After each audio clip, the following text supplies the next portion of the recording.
Shots with amazing on the side of Team Solomid. That's Freddy's job. Team captain over on the side of SK Gaming. And something we'll have to note for Team Solomid throughout the entire tournament is a Nidalee ban that's going to have to go down. Well, they banned Nidalee in 14 of their 14 NALCS playoff games.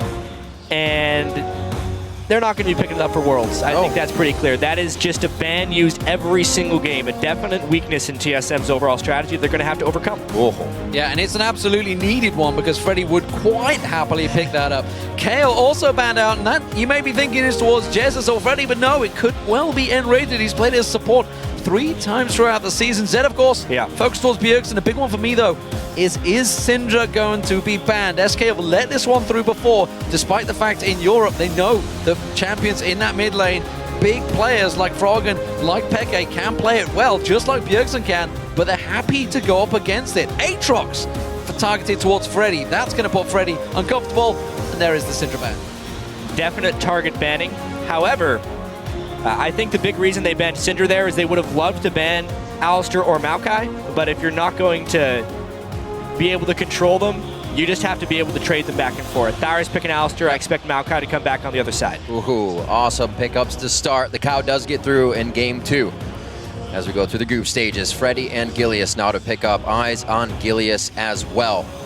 Consider him to be an impact here to come in for the team if he can continuously play as Svenskeren did. Like they said, a little bit of counter jungling, but will he fall into that style? It's a fair bit of pressure. He was just in a pretty pressure-packed situation, actually, on Unicorns of Love. He qualified for the LCS. He ends up picking Kha'Zix, which is something Svenskeren actually was 6-1 on the playoffs with, so he's really just trying to fill his shoes, not change anything strategically for SK. They didn't rely on jungle shot calling to begin with. Most of their shot calling comes from Freddy 1-2-2 in the top lane, so maybe they can just pull off their normal strategies here. It does, of course, mean that Lucian has snuck through. 17 bans against him, amazing in that mid lane. Of course, back in the Copenhagen Wolves in Europe Spring, he was one of those top champions as well, so he's managed to rock this champion throughout the entire season, be it in Europe or North America.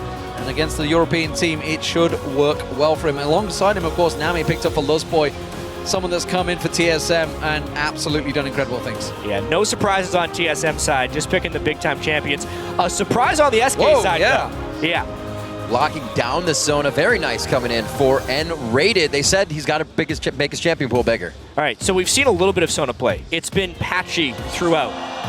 Some Chinese teams are actually playing it. LGD Gaming. Obviously, nRated is also a type of person who used to rely on Sona occasionally. It is the new Sona updated. If they're able to group up and if TSM doesn't have a lot of AoE, it's a little better. However, they're playing it against Alistar, Nami, and then whatever else TSM decides to throw at them.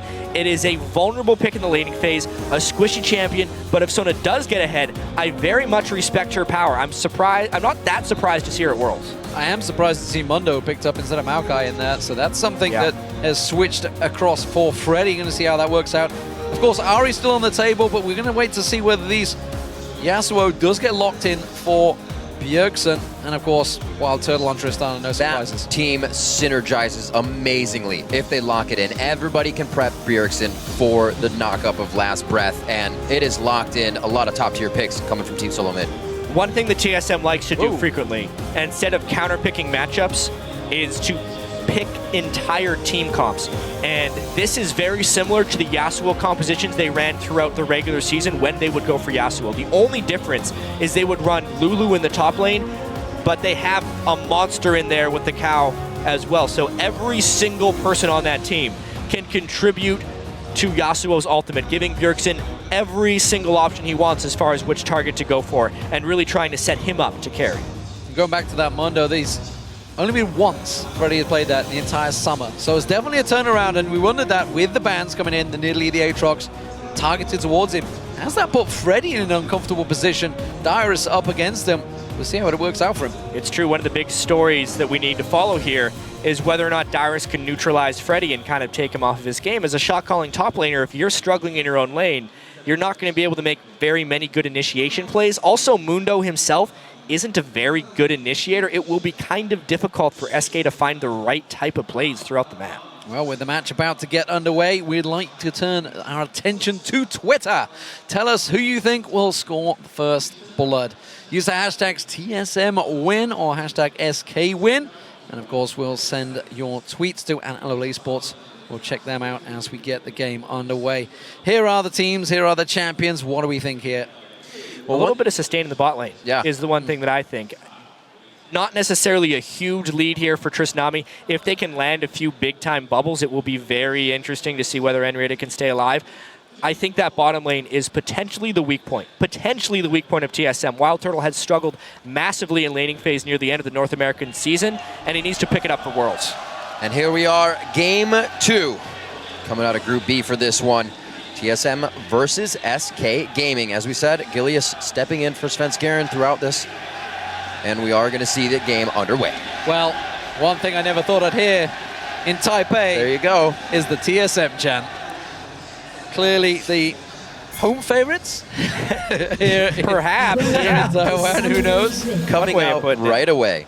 So one thing that's always intrigued me about SK is they're the team that is all right with taking breaks, but they'll come back a little weaker than they usually do, and even did so coming into Worlds, but it's kind of a stop the burnout factor for them. It's one of those teams, we talk about their sports psychologists frequently, but during this summer split, when they were slumping, when they came out of the slump, Candy Panda was very upfront about it. He said, we slumped because we were slacking off. We weren't practicing as much because we didn't want to burn out before the end of the season. They started grinding near the end of the season. They made it back into the playoffs. They gave Alliance a great run in the semifinals. Many people think SK was actually the second best team in Europe after playoffs. Of course, all of that changes with the Gilius substitution in the jungle right now. But it definitely has to be noted. Maybe they're going to be more fresh than other teams. Yeah, and the Gilius substitution is obviously a big point in this one. But you would say, despite the fact he's a fresh-faced kid coming into this one, thrown into the World Championships, completely wouldn't have expected that. It was a challenger team not too long ago. He has performed brilliantly on Unicorns of Love. You cannot deny it. However, it is a very different team. That's all about supporting Power of Evil in the mid lane. Can he do the same with Jesiz? Jesiz is a completely different player to Power of Evil. Power of Evil will carry games and Gilius will support him. And I gotta wonder, with Freddy being the shot caller, whether he's just gonna pull him towards that top lane or maybe down the bottom. Well, you usually get the regular lane of Jesiz kind of farming, being by himself. He didn't get a lot of attention from Svenskeren either. Yeah, hopefully for SK, they have enough confidence to let him make his own decisions. Because as soon as you start bossing a jungler around, you completely neutralize them as a player. Absolutely. So down the bottom, immediate aggression. Will we see some level 2 plays from either of these teams? TSM playing it cautiously. Back towards the tower, Candy Panda shoving the wave in alongside nRated. It's been a long time since we saw Sona down in this bottom lane. I'm ready for it. I was watching a whole bunch of LGD games, and their support would often pair it with Graves, and they had a lot of success in the laning phase. The damage output, when they get both people in that new Q snuggle zone, they can get a whole bunch of damage when they decide to go for a trade. Giving out all the hugs to start off the game. Looks like pretty on par for both junglers here as they start. We may get treatment for the bottom lane from both if they decide to go straight there. A lot of pressure in this game. We talk about pressure for Dyrus and being able to perform here. Did quite well in the playoffs for Team Solomid. Also talk about Jesiz, who's talked about his confidence kind of being shaken. And he's quoted himself as that. I have to really wonder what's going to happen in this mid lane. Bjergsen is just so good in the mid lane. And obviously, Jesiz is not the most hyped mid laner. He just kind of has to get by. He's usually pretty consistent as well. This is a tough one, though. Yeah, looks like Bjergsen's trying to set him up here, trying to force him off to the left-hand side. Amazing, ready and waiting to go, but doesn't look like he's taking the bait right now. Jesiz going pretty deep on this one. He's in trouble. Can they get him down? Manages to dodge the Sonic Wave. Ignite was also used. Heal flash by Jesiz. Summoner spells burnt on both sides, but Jesiz is safe for now. Gotta say, my boy's very impressed when an early level 3 Yasuo can get off that attack. You already have the wall or the Q up. They know it's coming. Jesiz had to blow the flash. Really nice move there by Bjergsen. Obviously fairly aggressive. If Gilius would have been there for a counter gank, it would have been rather dangerous. Amazing also burned his flash. So at the end of the day, it is a 2-for-2 summoner trade. Not actually that great of a thing for TSM. Bottom lane still quite back and forth, more pressure in the mid lane. Jesiz is going to get a bit of attention from Gilius, so it's going to be different for them, but he is still going to play it safe and not show that Gilius is there. Good control by them. This is tricky, I feel. Bjergsen well aware of the fact that if Jesiz is being that aggressive, that far up the lane, he knows there is Gilius waiting in the wings just off the side there. He calls in the reinforcements, amazing waiting there. Doesn't look like we're going to see some play, but Jesiz may well get caught out again here. Pulls defensive ball, will get knocked up. Here they go. Sonic Wave does catch this time around. First blood is coming. It's amazing that gets it for TSM. That mid lane jungle synergy brought all the way over from Europe. Definitely starting to work out even more for TSM. Every single game, they seem to get better. Bjergsen now level 5 and should punish Jesiz with no summoners. And it's great. History repeats itself for TSM. Ooh, top lane Dyrus getting a little roughed up there by Freddy. I talked to a lot of people about Alistar in the top lane, and I was actually one person that was of the opinion that you can manage him, especially with a Mundo. If you can somehow sustain through him, Doran shield Freddy with a lot of health regen as well. You remove his ability to out-harass you with headbutt, and then you start turning around with more damage in team fights. It definitely feels like Freddy is ready for this one. That's why they didn't pick Maokai, because they wanted that matchup. And one thing that always catches you out as a player is, of course, the fact that Alistar, without the ultimate, is squishy in all things. You think you're this big, giant tank. Without items, you can be handled. Freddy returns, teleport used by both top laners to come back in there, and they immediately go straight back at it, going straight in with that headbutt. Freddy almost certainly has health regen runes in that top lane. Currently with the Giant Spell, he's at 49 health regen per 5 seconds. He's really going to be able to withstand that Dyrus headbutt, and it's basically a neutralized farm lane. There is no bully potential from Dyrus in that lane anymore. Amazing. Looks like he wants to get Freddy a little bit of aggression here in the top lane. Jesiz trying to keep himself safe there, and it looks like Freddy's gonna have a little bit of trouble. Amazing, slowly waiting on the outside. Gilius nowhere near this one. They're trying to go before Freddy has his ultimate, but he's still pretty tanky. Is he going to be tanky enough? Flashes out, Sonic Wave catches on, but he can just walk away from this one, as you mentioned, with that giant belt on him. Yeah. Is no problem for him. One thing that has happened though, Jesiz forced back to lane early on there, had to go and respect it, goes for the cloth armor. Fantastic pickup there by Freddy. Almost nullifies the fact that you can dive that Mundo before 6 and get him down. I like it a lot. Back down to the bottom lane. Candy Panda is really using a lot of that mana to get himself in range as WildTurtle and Lustboy continue the harass from this lane that has come so far this season for Team Solomid. Both are very close to level 6 right now. You can see they're sizing each other up, seeing who can land it. Will it be the wave? Will it be the crescendo that starts things off? Of course, Dragon could easily follow. This is the right time. The junglers are up in the top half of the jungle, so it's both a straight-up duel between these two. nRated taking some damage. It's TSM that you would feel are in the stronger position right now, but that crescendo in the right point can be critical.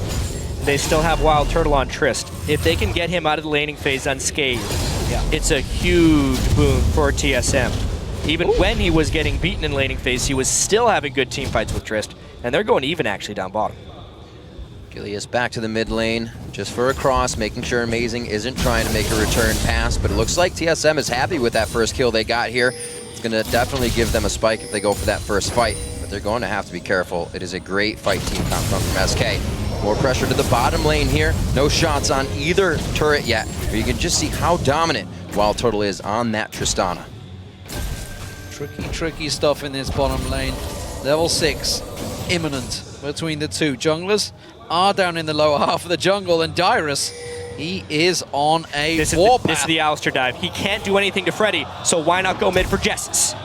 Right into the wall, we'll stop him up for a little bit longer. The synergy comes in from the Mad Cow. Jesiz ignited, Jesiz is down. The only way Jesiz lives through that is if he flashes while Dyrus is trying to headbutt him. He does not, he gets displaced. Bjergsen ults on top. It is a systematic, well-executed gank by TSM. And the blue also being stolen away by Amazing. He took his own, now he's going to take theirs, and that's a big problem for Jesiz. He needed to get hold of that. He needs to try to keep up with Bjergsen. You can see the CS difference is starting to become huge between them, and he knew they're coming into this game that Bjergsen versus Jesiz was going to be a critical point. And now we're going to get a 3v2 dive on bottom. It's in a ward, though. Gilius will try and counter gank this one, but Amazing goes it. Oh, not quite going to land it. Can he? Panda. Gilius tries to react, comes across, catches the crescendo, and Amazing. And that is the first kill for SK. That was right on the point, the edge of the crescendo, but nRated landed it. What a spectacular shot right there by nRated. Doesn't even have to burn flash. Definitely well practiced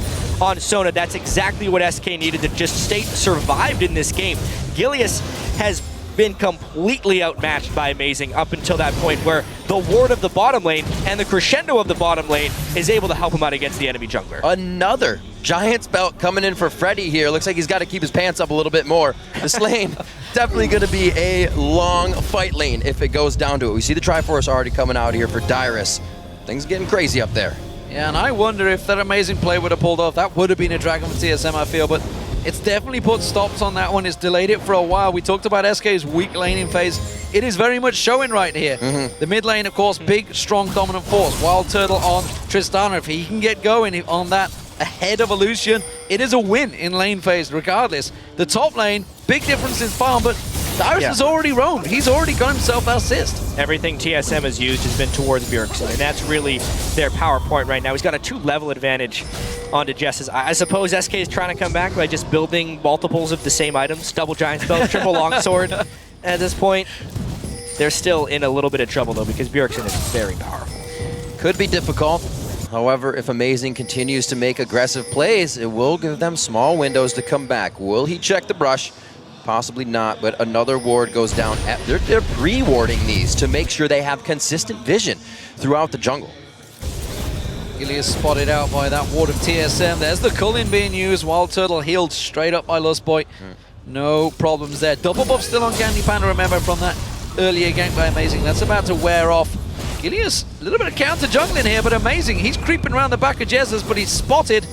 And Jesiz, if this turns into a 2v2 of any kind, TSM would come out on top, which is why Jesiz has to run away. However, Gilius gets a little bit caught. Wards everywhere, and they're going to be able to give some protection to Gilius. He's forced to flash over the wall.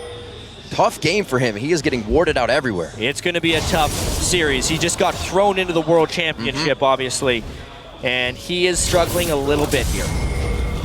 Even the wards they're placing on the top side that aren't seeing Gilius is alerting TSM of where he is on the map. If he hasn't crossed the top side, then he's in the bottom. Let's make a gank here. They're using everything to their advantage, and every lane seems to have a good one of that. Bjergsen is completely honed in right now as well, and because Amazing is just setting up camp right there, there's nothing SK can really do to come back here unless Bjergsen makes a mistake. He's completely landing all the skill shots, keeping the pressure up, and the ward coverage is immaculate around where he is right now. Yeah, completely manhandled. There is a ward spotting this one. They know that this dragon is going down. I don't think they're going to do anything about it other than get a timer. You see SK sneaking in, but immediately the call's been given back away. You're never going to get close to this one. Gilius was not there. So, first dragon, big objective for TSM, gives them a fairly substantial goal lead. Just 12 minutes into this game. They're playing very well, very controlled, and it's kind of the way TSM always wants to play.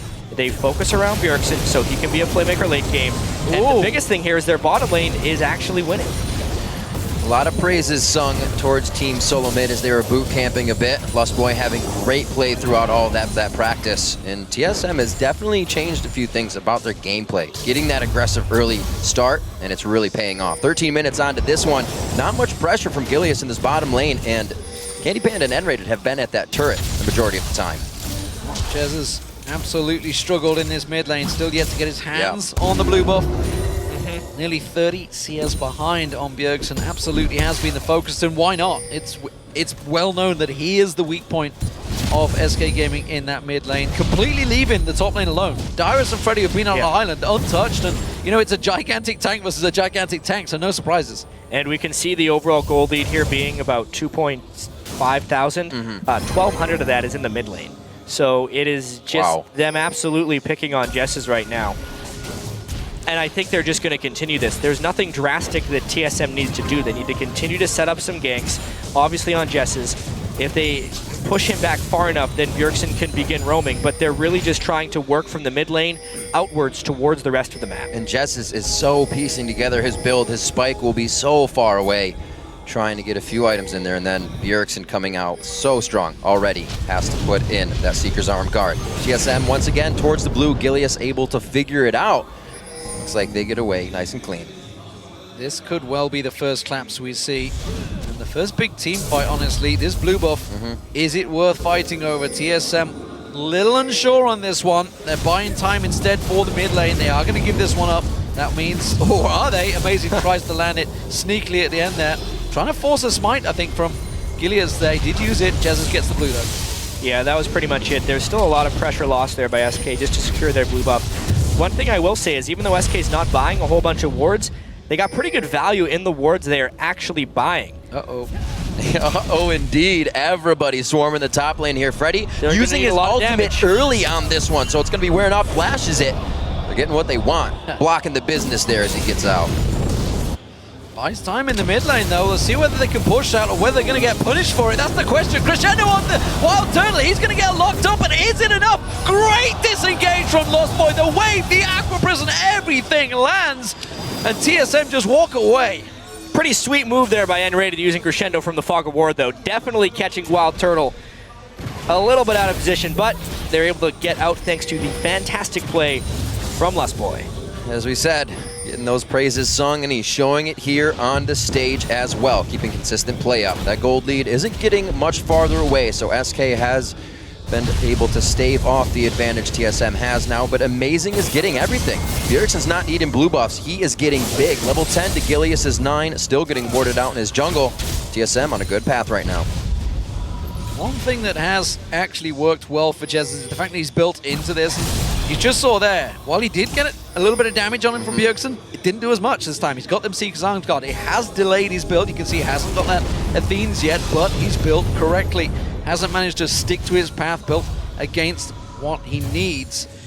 And it is going to be a simple game of delaying for SK Gaming, honestly. They need to get a lot of items on Jesiz, but the fact is Bjergsen is going to have those 2 critical items before he gets there. And I feel like Freddy is just hoping he has enough armor to withstand a late game WildTurtle. As far as TSM goes, especially with the Trinity Force Alistar, they are a full attack damage team. So armor stacking actually will work very well against them if they can get to reasonable levels of gold difference. At the moment, TSM is still outpacing them a little too quickly, but if this was an even gold game late and SK itemized appropriately with a lot of armor, they would actually have an item edge in that sense because their defensive items would be much more efficient. Such a spike right now coming in for Team Solomid. Gilius gets hit up. That's just the Shiv and the Q. A little bit of pain being delivered there. That can also come from WildTurtle. These guys far and ahead on items, a minute on Dragon, and they're going to look to pressure that quite nicely. Forced to back off. Gilius heads back to the jungle.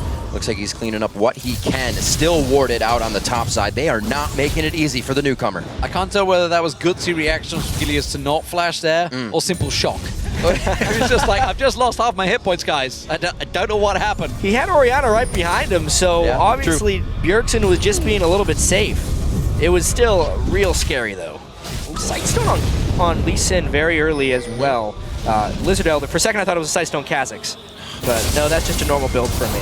Gilius can't get next to a brush without getting hit. Jesiz, Bjergsen getting his own ultimate in. Oh, the Sonic Wave doesn't quite hit, but the safeguard comes in. Whoa. He cleans it up with the last Q. What a slick move there by TSM. I thought they were leaving him a little bit extra alive, knowing he'd still have a shockwave to suck him back in.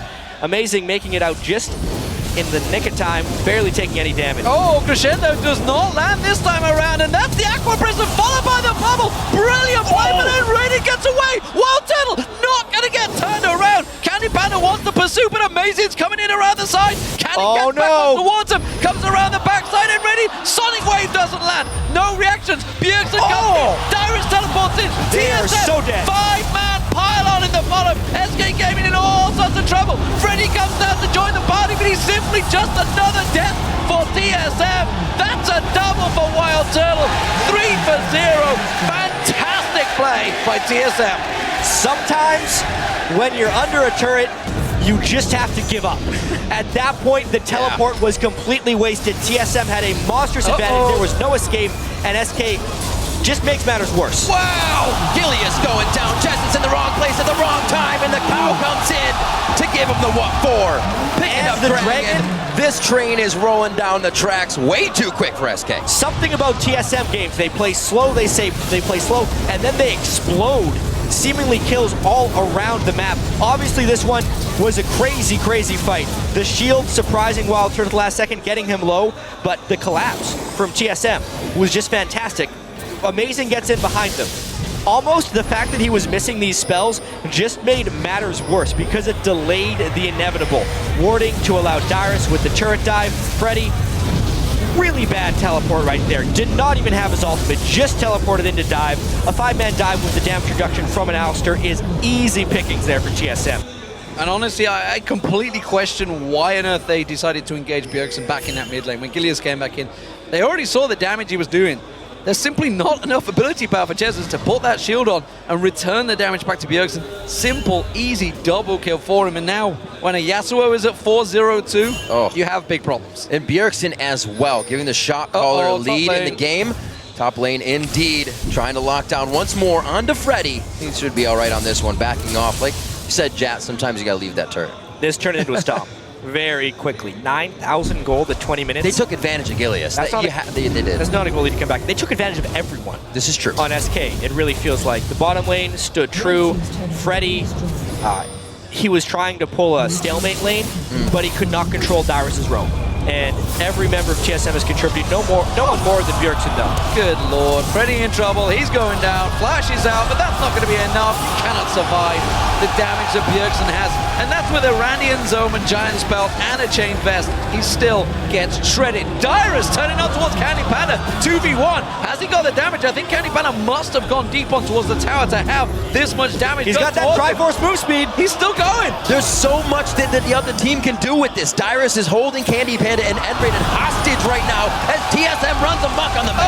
Oh, Gilius going down. WildTurtle finds himself a target. Dyrus bullies out both Candy Panda and nRated. Middle lane is wide open. It's only Jesiz that's holding ground, and Bjergsen fancies it. Maybe he's going to sniff for it. No, early Baron. Why not?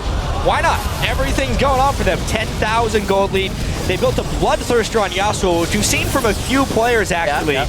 I'll let the analyst desk cover that one because I want them to talk about Bloodthirster on Yasuo. More lifesteal, a little bit of a shield, less solo potential, but this is just TSM turning scrim results into absolute domination. That's a really good way to put it. They're at the playoffs. Reginald said, play it like a scrim. Let's see this one more time. Yeah, Gilius, what the hell was he thinking? you made a big mistake right there. WildTurtle is really strong. Did he even evolve? That's just forcing yourself to make tilt plays. play. I mean, that's a Kha'Zix that has evolved his spikes and his leap, trying to solo an isolated target. Maybe if he maxed an evolved Q, maybe then he could take down WildTurtle. If not, he has no chance. And it's going to get harder and harder. 3 static shifts across the board. Every lane is going to be pushing at max speed right now. And TSM is not going to be stopping. SK finally putting everything back into the middle. Freddy still loves to go for the 1-4, so he's going to try and keep Dyrus at bay. But it's only going to be too long. It's not going to be too long before TSM's right in the base. Could we legitimately be seeing the first time TSM make it out of a group stage at Worlds? They are looking strong here, honestly. Let's not get too far ahead. No doubt about it. Well, technically you could argue they were in the quarterfinals at Season 2, but that's because they got a direct seed there. TSM, though, legitimately have come to this World Championships with the best chance they've ever had, and we're hearing absolutely great things about them from scrims. They have 2 games today as well. There's 3 different teams in their group. TPA, they will not play today. Starhorn Royal Club, they will. And they're going to have a lot of momentum after this one because they have put on a spectacular performance here. Just looking for more. They got 3 static shivs. They got a 13,000 gold lead. Make that 13,500. And there's no reason for them to stop here. It's going up. They're definitely going to need the Swiss bank soon on this one. Inhibitor turret's going to be going down. 24 minutes. We're coming up. Finding the game. It could be SK going for broke here. They do deter Team Solomid just a little bit. And Freddy calls himself in. Here we go. The fight. Turtle gets hit up. Will they be able to keep it going? Everybody's jumping in and going for broke this time. Gilius gets hit up. Thrown down in the box. And they go for Freddy towards the fountain. He's going to go down. They're aced in their base at 23.5 minutes. And the surrender for Game 2 at World Group Stages comes in from SK. Team Solomid takes the game 15-1. What a What a way to start their journey towards the World Championship. Obviously, they're playing against a wounded SK Gaming that was not together in this one. But they definitely knew how to finish that time. That is the fastest, most decisive game I have probably seen from TSM since they formed this roster for sure. And to do it on the world stage in their first game is spectacular. You gotta think, Bjergsen, we talked about him, is the pressure on him, the shot caller, the man of the moment for TSM, and by God did he perform on Yasuo this early on. From the very get-go, he looked like a man on a mission. I don't even know how to finish this one because the game got out of hand so quickly. We were like 14, 15 minutes in. SK was doing all right, you know. They were just hanging around thinking maybe Mundo can get to a point, and then it was over. I gotta focus on the point that TSM adapted to that misplay so quickly. Amazing went in, and they didn't do it ever again. They didn't make a wrong call after that. They were in the game, and they were ready to just take the win. Knowing they had the advantage, TSM played as they usually do. Loco Doco coming around, the team says the 6th player of the team, and he's been paying off for him. Yeah, absolutely fantastic.